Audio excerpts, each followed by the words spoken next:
ಓಂ ಗುರುವೇ ಸರ್ವಲೋಕಾನಾಂ ನಿಷದೆ ಭವರೋಗಿಣಾಂ ನಿಧಾಯೇ ಸರ್ವವಿದ್ಯಾನಾಂ ದಕ್ಷಿಣಾಮೂರ್ತಯೇ ನಮಃ.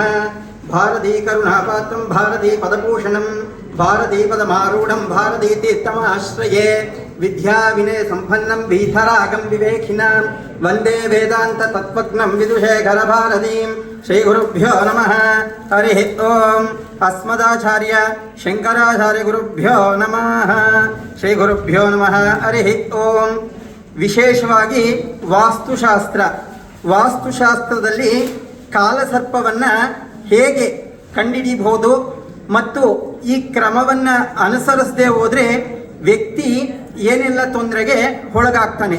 ವಿಶೇಷವಾಗಿ ನಾನು ವಾಸ್ತುಶಾಸ್ತ್ರ ಗ್ರಂಥಗಳಾಗಿರ್ತಕ್ಕಂತಹ ಅಪರಾಜಿತ ಪೃಚ್ಛ, ಮಯಮತ, ಸಮಾನಾಂಗಣ ಸೂತ್ರಧಾರ ಮತ್ತು ವಾಸ್ತು ಸುಧಾ ತರಂಗಿಣಿ ಈ ಪುಸ್ತಕಗಳಲ್ಲಿ ಉಲ್ಲೇಖವಾಗಿರ್ತಕ್ಕಂಥ ವಿಚಾರವನ್ನು ನಿಮ್ಮೊಂದಿಗೆ ಇವತ್ತು ಹಂಚ್ಕೋತಾ ಇದ್ದೀನಿ.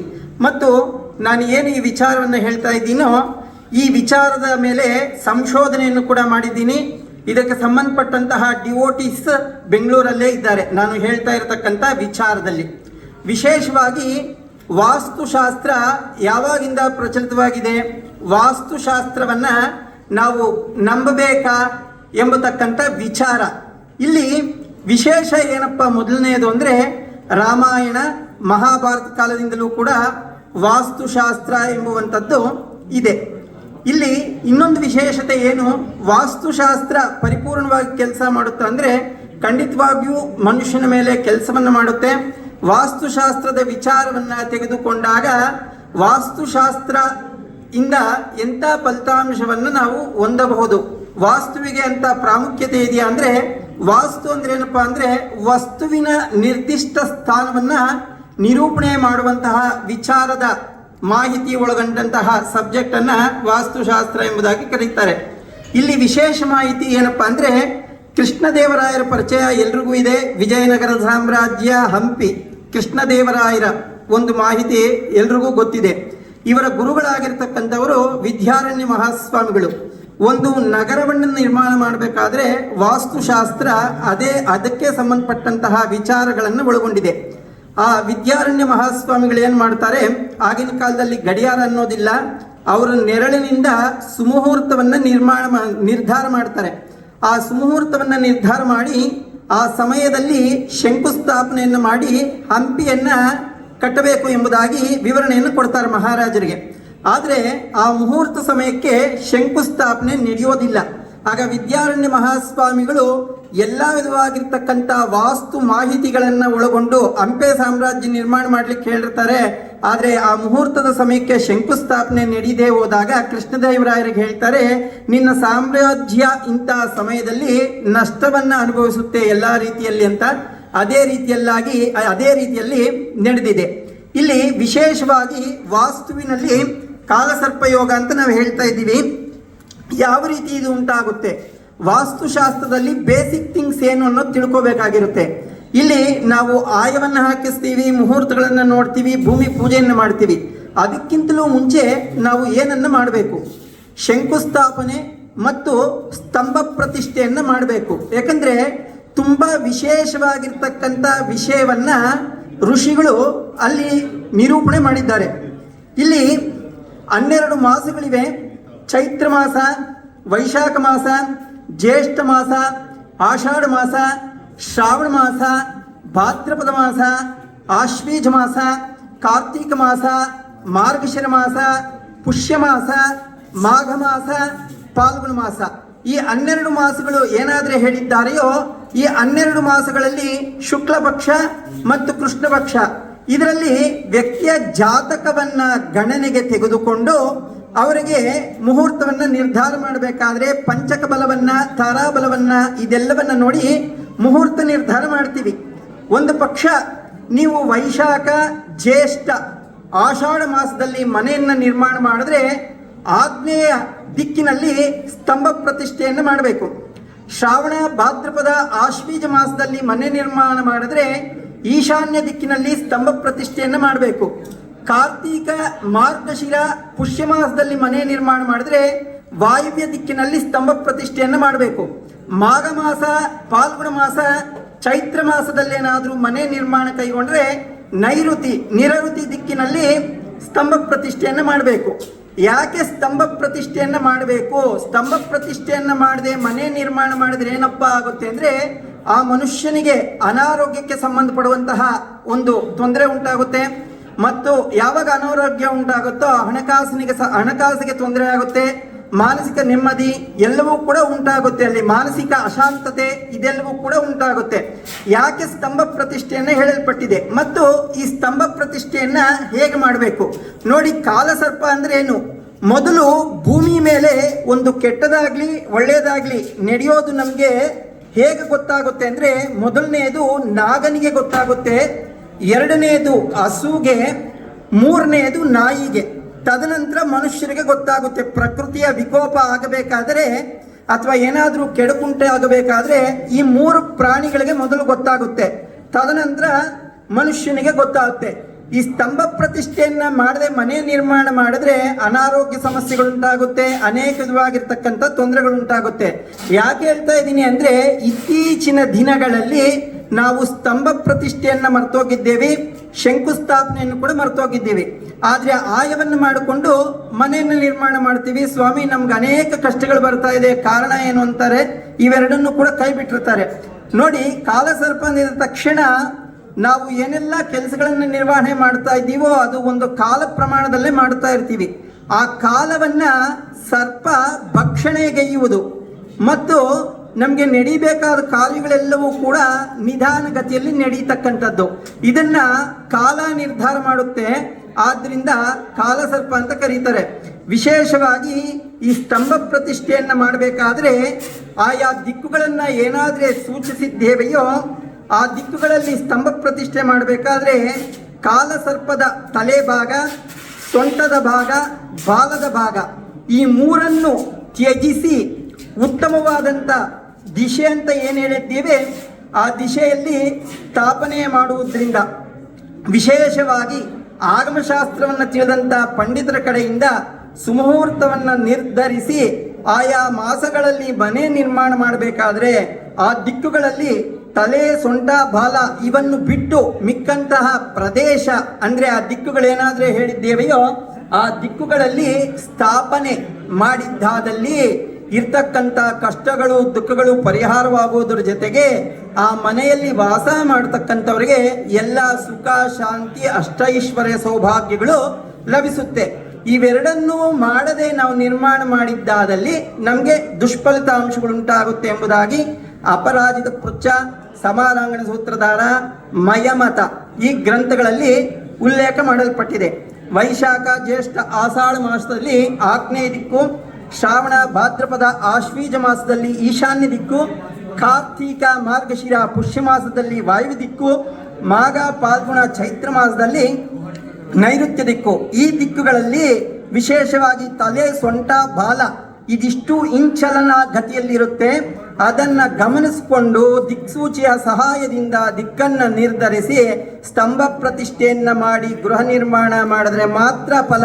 ಇದೆಲ್ಲವನ್ನ ನೀವು ಬಿಟ್ಬಿಟ್ಟು ಮತ್ತು ಮತ್ಸ್ಯ ಕೂರ್ಮ ಯಂತ್ರ ಅಂತ ಏನು ಉಲ್ಲೇಖ ಮಾಡಿದ್ದಾರೆ, ಅಷ್ಟದಿಕ್ಪಾಲಕರ ಯಂತ್ರಗಳು ಏನು ಉಲ್ಲೇಖ ಮಾಡಿದ್ದಾರೆ ಅದೆಲ್ಲವನ್ನ ತ್ಯಜಿಸಿಬಿಟ್ಟು ಆಧುನಿಕ ಮಹರ್ಷಿಗಳ ಹಾವಳಿ ಹೆಚ್ಚಾಗಿ ಆಗಿ ಎಲ್ಲ ಪಿರಮಿಡ್ ವಾಸ್ತು, ಇನ್ನೊಂದು ವಾಸ್ತು, ಮತ್ತೊಂದು ವಾಸ್ತು ಅಂತ ಮಾಡ್ಕೊಂಡು ಇವನ್ನು ಬಿಟ್ಬಿಟ್ರೆ ಅಂದ್ರೆ ಖಂಡಿತ ಫಲಿತಾಂಶ ಸಿಗುವಾಗ ವ್ಯತ್ಯಾಸ ಆಗುತ್ತೆ. ಯಾಕಂದ್ರೆ ಪೂರ್ವಿಕರು ನಮಗೆ ಏನಾದ್ರೆ ಹೇಳಿಕೊಟ್ಟಿದ್ದಾರೆಯೋ ಅದೆಲ್ಲವೂ ಕೂಡ ಸೈನ್ಸ್ ಕೂಡ ಇನ್ನೂ ಅದರ ಮಟ್ಟಕ್ಕೆ ಬೆಳೆದು ಅದನ್ನು ಸಂಶೋಧಿಸಿ ಹೇಳಲಾಗದಿರುವಷ್ಟು ದೊಡ್ಡ ಪ್ರಮಾಣದಲ್ಲಿ ಇದೆ ನಮ್ಮ ಋಷಿಗಳ ಜ್ಞಾನ. ಆದ್ದರಿಂದ ವಾಸ್ತುಶಾಸ್ತ್ರದಲ್ಲಿ ಗೃಹ ನಿರ್ಮಾಣವನ್ನು ಮಾಡಬೇಕಾದ್ರೆ ಶಂಕುಸ್ಥಾಪನೆ, ಸ್ತಂಭ ಪ್ರತಿಷ್ಠೆ ಅತ್ಯಂತ ಮುಖ್ಯವಾಗಿರುವಂತಹ ವಿಚಾರವಾಗಿರುತ್ತದೆ. ಮತ್ತು ಈಶಾನ್ಯ ಮೂಲೆಯಲ್ಲಿ ದೇವರ ಪೂಜೆಯನ್ನು ಆಚರಿಸಬೇಕು. Site centre of the foundation ಅಂತ ಏನು ಹೇಳ್ತೀವಿ, ವಾಸ್ತು ಪುರುಷನ ನಾಭಿಯ ಸ್ಥಾನ, ಅಲ್ಲಿ ಗುದ್ದಲಿ ಪೂಜೆಯನ್ನು ಮಾಡಬೇಕು. ಮನುಷ್ಯ ಯಜಮಾನ, ಮನೆಯ ಯಜಮಾನ ಯಾವ ಎತ್ತರದಲ್ಲಿರ್ತಾನೋ ಆ ಎತ್ತರದ ಪ್ರಮಾಣದ ಗಂಧದ ಮರವನ್ನಾಗಲಿ, ಕಗ್ಗಲಿಯ ಮರವನ್ನಾಗಲಿ ಪೂಜಿಸಿ ವೃಕ್ಷವನ್ನು ತಂದು ಶಂಕುವಿನ ನಿರ್ಮಾಣ ಮಾಡಿ ಒಂದು ಸುಮುಹೂರ್ತದಲ್ಲಿ ಆ ಶಂಕುವನ್ನು ಭೂಮಿಯಲ್ಲಿ ಸ್ಥಾಪನೆ ಮಾಡಿ ಸ್ತಂಭ ಪ್ರತಿಷ್ಠೆಯನ್ನು ಮಾಡಿ ಭೂಮಿ ಪೂಜೆಯನ್ನು ಮಾಡಿ ಗೃಹ ನಿರ್ಮಾಣ ಮಾಡಿದ್ದಾದಲ್ಲಿ ಫಲಿತಾಂಶ ಉಂಟಾಗುತ್ತೆ. ಒಂದು ಪಕ್ಷ ಇದೆಲ್ಲ ತ್ಯಜಿಸಿಬಿಟ್ಟು ಆಯಾ ಮಾಡಿಕೊಂಡು ಪಿರಮಿಡ್ಗಳು ಹಾಕ್ಕೊಂಡು ನಾನು ಮಾಡಿಬಿಡ್ತೀನಿ ಅಂದರೆ ಯಾವುದೇ ಕಾರಣಕ್ಕೂ ರಿಸಲ್ಟ್ ಅನ್ನೋದು ಶೂನ್ಯವಾಗಿರುತ್ತೆ. ಮತ್ತು ಇತ್ತೀಚಿನ ದಿನಗಳಲ್ಲಿ ವಾಸ್ತುಶಾಸ್ತ್ರ ಅಂತ ಏನಾದರೂ ಎಲ್ಲರೂ ಹೇಳ್ತಿದ್ದಾರೆಯೋ ಅವರೆಲ್ಲರೂ ಸ್ತಂಭ ಪ್ರತಿಷ್ಠೆ ಅನ್ನೋ ವಿಚಾರ ಮರ್ತೋಗಿದ್ದಾರೆ ಅಂತ ಅನಿಸುತ್ತೆ. ಯಾರು ಕೂಡ ಸ್ತಂಭ ಪ್ರತಿಷ್ಠೆ ಕಾನ್ಸೆಪ್ಟನ್ನು ಹೇಳ್ತೀನಿ ಸರ್, ಒಂದು ನಿಮಿಷ. ಸ್ತಂಭ ಪ್ರತಿಷ್ಠೆ ವಿಚಾರವನ್ನು ಹೇಳುವಂಥದ್ದನ್ನ ಮರ್ತಿರ್ತಾರೆ ಅನ್ನೋದು ಇಲ್ಲಿ ಹೇಳಲಿಕ್ಕೆ ಇಷ್ಟಪಡ್ತೀನಿ. ಸ್ತಂಭ ಪ್ರತಿಷ್ಠೆ ಮೀನ್ಸ್ ಕೆಲವು ಮರಗಳನ್ನು ನಿರ್ಧಾರ ಮಾಡಿದ್ದಾರೆ. ಮೊದಲನೆಯದಾಗಿ ಶ್ರೀಗಂಧ, ತದನಂತರ ತೇಗ ಮತ್ತು ರೋಸ್ವುಡ್. ಈ 3 ಮರಗಳಲ್ಲಿ ಒಂದು ಚಿತ್ರವನ್ನು ಉಲ್ಲೇಖ ಮಾಡಿದ್ದಾರೆ. ಆ ಚಿತ್ರವನ್ನು ಮನುಷ್ಯನ ಎತ್ತರದಲ್ಲಿ ನಿರ್ಮಾಣ ಮಾಡ್ಕೋಬೇಕು, ಇಲ್ಲದೆ ಹೋದರೆ ಒಂದು ಅಂಗುಷ್ಟ ಪ್ರಮಾಣದಲ್ಲಾದರೂ ನಿರ್ಮಾಣ ಮಾಡಿಕೊಂಡು ಅದಕ್ಕೆ ಪೂಜಿಸಿ ಆಗಮಶಾಸ್ತ್ರ ಪಂಡಿತರ ಕಡೆಯಿಂದ ಪ್ರಾಣ ಪ್ರತಿಷ್ಠಾಪನೆಯನ್ನು ಮಾಡಿ ಆ ದಿಕ್ಕಿನಲ್ಲಿ ಸ್ಥಾಪನೆ ಮಾಡಿದಾಗ ಆ ಮಾಸದಲ್ಲಿ ಉಂಟಾಗಿರ್ತಕ್ಕಂಥ ಕಾಲಸರ್ಪ ಗತಿ, ನೀವು ಮಾಡತಕ್ಕಂಥ ಸೈಟಲ್ಲಿ ಏನು ಕನ್ಸ್ಟ್ರಕ್ಷನ್ ಮಾಡ್ತೀರೋ ಆ ಕನ್ಸ್ಟ್ರಕ್ಷನ್ ಪ್ಲೇಸಲ್ಲಿ ಉಂಟಾಗ್ತಕ್ಕಂಥ ಕಾಲಸರ್ಪ ಗತಿಯ ದೋಷ ಏನಾದರೆ ಇದೆಯೋ ಯಜಮಾನನಿಗೆ ಯಾವುದೇ ಕಾರಣಕ್ಕೂ ಉಂಟಾಗದೆ ಶುಭ ಫಲಿತಾಂಶವನ್ನು ಕೊಡುತ್ತೆ. ಅದೇ ರೀತಿಯಾಗಿ ಜ್ಯೋತಿಷ್ಯ ಗೊತ್ತಿರೋರಿಗೆಲ್ರಿಗೂ ಗೊತ್ತಿದೆ, ಪ್ಲಾಸ್ಟಿಕ್ ಅನ್ನೋದು ರಾಹು ಎಲಿಮೆಂಟ್ ಅನ್ನೋದು ಎಲ್ಲರೂ ಹೇಳ್ತಾರೆ. ನಾನಿಲ್ಲಿ ಟೀಕೆ ಮಾಡಲಿಕ್ಕೆ ಯಾರನ್ನೂ ಇಷ್ಟಪಡ್ತಾ ಇಲ್ಲ. ಯಾಕಂದರೆ ನಾನು ಇನ್ನೂ ಕಲಿಬೇಕಾದ್ದು ಸಾಧಿಸಬೇಕಾದ್ದು ಹೆಚ್ಚಿನದಾಗಿದೆ. ನಾನೆಲ್ಲ ಕಲ್ತಿದ್ದೀನಿ ಅಂತಲೂ ಹೇಳಲಿಕ್ಕೆ ಇಷ್ಟಪಡೋದಿಲ್ಲ ಅಥವಾ ಯಾರನ್ನೂ ದೂಷಿಸ್ತಾ ಇಲ್ಲ.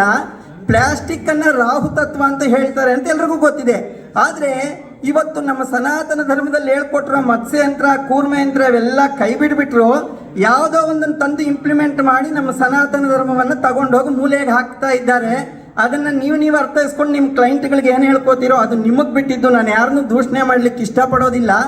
ಆದ್ದರಿಂದ ನಮ್ಮ ಸನಾತನ ಧರ್ಮದಲ್ಲಿ ಬಂದಿರತಕ್ಕಂಥ ವಾಸ್ತು ಇಂಪ್ಲಿಮೆಂಟ್ಸ್ ಏನಾದರೆ ಇದೆಯೋ ಅದನ್ನು ಹೆಚ್ಚು ಪ್ರಚಲಿತಕ್ಕೆ ತಂದರೆ ನಮ್ಮ ಭಾರತ ದೇಶಕ್ಕೆ ಇರ್ತಕ್ಕಂಥ ಒಂದು ವಿಚಾರ, ಋಷಿಗಳ ವಿಚಾರ ಏನಿದೆಯೋ ಅದಕ್ಕೆ ಗೌರವ ಕೊಟ್ಟಂಗೂ ಆಗುತ್ತೆ ಮತ್ತು ನಮ್ಮ ಸನಾತನ ಧರ್ಮ ಬೆಳೆಸ್ದಂಗೂ ಕೂಡ ಆಗುತ್ತೆ. ಅದೇ ರೀತಿ ಭೂಮಿ ಪೂಜೆಯನ್ನು ಮಾಡಬೇಕಾದ್ರೆ ಸ್ತಂಭ ಪ್ರತಿಷ್ಠೆ ಮತ್ತು ಶಂಕುಸ್ಥಾಪನೆ ಏನು ಹೇಳ್ತಾ ಇದ್ದೀವಿ, ಭೂಮಿಯನ್ನು ಆಯ್ಕೆ ಮಾಡಬೇಕಾದ್ರೂ ಕೂಡ ನಮ್ಮಲ್ಲಿ ಸುಮಾರು ಥಿಯರೀಸನ್ನು ಋಷಿಗಳು ಹೇಳಿದ್ದಾರೆ. ಆದರೆ ಅದೆಲ್ಲ ಥಿಯರಿಯನ್ನು ಅಳವಡಿಸ್ಕೊಂಡು ಭೂಮಿಯನ್ನು ಕೊಳ್ಳುವುದು ತುಂಬ ಕಷ್ಟ.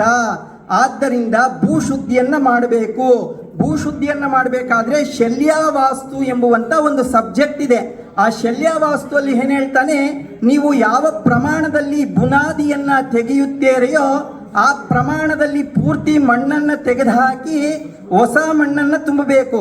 ಆ ಮಣ್ಣನ್ನು ತೆಗೆದಾಗ ಅಲ್ಲಿ ಇದ್ದಲಾಗಲಿ, ಮಡಿಕೆ ಚೂರಾಗಲಿ ಅಥವಾ ಕಬ್ಬಿಣದ ತುಂಡುಗಳಾಗಲಿ, ಕೂದಲಾಗಲಿ, ಪ್ರಾಣಿಗಳ ಎಲುಬುಗಳಾಗಲಿ ಯಾವುದಾದ್ರೂ ಇದ್ದಲ್ಲಿ ಅದೆಲ್ಲವನ್ನು ತೆಗೆದು ಶುದ್ಧಿಪಡಿಸಿ ಹೊಸ ಮಣ್ಣನ್ನು ಫಿಲ್ ಮಾಡಿ ತದನಂತರದಲ್ಲಿ ಅಲ್ಲಿ ಗಣಪತಿ ಪೂಜೆ, ಪುಣ್ಯಾಹ, ವಾಸ್ತು ಮಂಡಲ ಪೂರ್ವಕವಾಗಿ ಶಾಂತಿಯನ್ನು ಆಚರಿಸಿ ವಾಸ್ತು ಬಲಿಪ್ರದಾನವನ್ನು ಮಾಡಿ ಸುಮುಹೂರ್ತದಲ್ಲಿ ಶಂಕುಸ್ಥಾಪನೆ ಮತ್ತು ಸ್ತಂಭ ಪ್ರತಿಷ್ಠೆ ಇವೆರಡನ್ನೂ ಮಾಡಿ ಅಷ್ಟದಿಕ್ಕುಗಳಲ್ಲಿ ಅಷ್ಟದಿಕ್ಪಾಲಕರ ಯಂತ್ರಗಳೊಂದಿಗೆ ಮತ್ಸ್ಯ ಕೂರ್ಮ ಯಂತ್ರಗಳನ್ನು ಪ್ರತಿಷ್ಠಾಪಿಸಿ ಭೂಮಿಯ ಪೂಜೆಯನ್ನು ಈ ರೀತಿಯಲ್ಲಿ ನೆರವೇರಿಸಿ, ಶ್ರದ್ಧಾ ಭಕ್ತಿಗಳಿಂದ ಈ ರೀತಿಯಲ್ಲಿ ನೆರವೇರಿಸಿ ಮನೆಯನ್ನು ನಿರ್ಮಾಣ ಮಾಡಿ ಸುಮುಹೂರ್ತದಲ್ಲಿ ಬಾಗಿಲನ್ನು ಇಟ್ಟು ಸುಮುಹೂರ್ತದಲ್ಲಿ ಗೃಹ ಪ್ರವೇಶವನ್ನು ಮಾಡಿಕೊಂಡು ಹೋಗಿದ್ದಾದಲ್ಲಿ ಪರಿಪೂರ್ಣವಾಗಿರತಕ್ಕಂಥ ಫಲಿತಾಂಶ ಉಂಟಾಗುತ್ತೆ. ಇದೆಲ್ಲವನ್ನು ಸರಿಯಾದ ಕ್ರಮವನ್ನು ತಿಳಿದವರಿಂದ ಮಾಡಿಸೋದರ ಜೊತೆಗೆ ನಾವು ಶ್ರದ್ಧಾ ಭಕ್ತಿಯಿಂದ ಮಾಡಿದಾಗ ಫಲ ಇರುತ್ತೆ.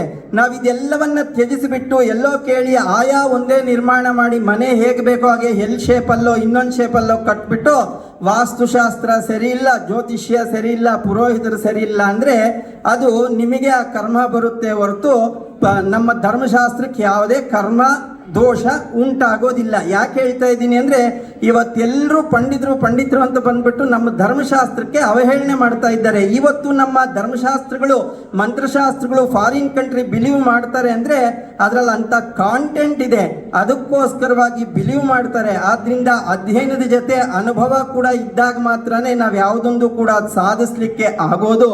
ಆದ್ದರಿಂದ ಈ ಕ್ರಮಗಳನ್ನು ಅನುಸರಿಸಿ ಗೃಹ ನಿರ್ಮಾಣವನ್ನು ಮಾಡಿದ್ರೆ ಖಂಡಿತವಾಗೂ ಸಂಪೂರ್ಣ ಸುಖ ಶಾಂತಿ ನೆಮ್ಮದಿಯಿಂದ ಆ ಮನೆಯವರೆಲ್ಲರೂ ಬಾಳಿ ಬದುಕುತ್ತಾರೆ. ಇದರ ಜೊತೆಗೆ ಯಾವುದೇ ಒಂದು ವಾಸ್ತು ಜಾತಕ ರತ್ನಗಳು ನಿನಗೆ ಫಲ ಕೊಡಬೇಕಾದ್ರೆ ನೀನು ತಂದೆ ತಾಯಿಯ ಸೇವೆಯನ್ನು ಎಷ್ಟರ ಮಟ್ಟಿಗೆ ಮಾಡಿದ್ದೀಯಾ, ನೀನು ಎಷ್ಟರ ಮಟ್ಟಿಗೆ ಗುರುಭಕ್ತಿಯನ್ನು ಒಳಗೊಂಡಿದ್ದೀಯಾ, ಇದೆಲ್ಲದರ ಮೇಲೆ ನಿನ್ನ ಪ್ರಾರಬ್ಧ ಆಗಾಮಿ ಸಂಚಿತ ಕರ್ಮಗಳ ಮೇಲೆ ನಿನಗೆ ಫಲಿತಾಂಶ ಸಿಗುತ್ತೆ ಹೊರತು ನಾನು ಪೂರ್ಣವಾಗಿ ವಾಸ್ತು ಮಾಡಿಸ್ಬಿಟ್ಟಿದ್ದೀನಿ, ಪೂರ್ಣವಾಗಿ ರುದ್ರಾಕ್ಷಿ ರತ್ನಗಳನ್ನು ಧರಿಸ್ಬಿಟ್ಟಿದ್ದೀನಿ, ನನಗೆ ಫಲ ಸಿಗುತ್ತೆ ಅಂದರೆ ಅದು ನಿಮ್ಮ ಭ್ರಾಂತ ಆಗಿರುತ್ತೆ ಹೊರತು ಬೇರೆ ಇನ್ನೇನು ಇರೋದಿಲ್ಲ.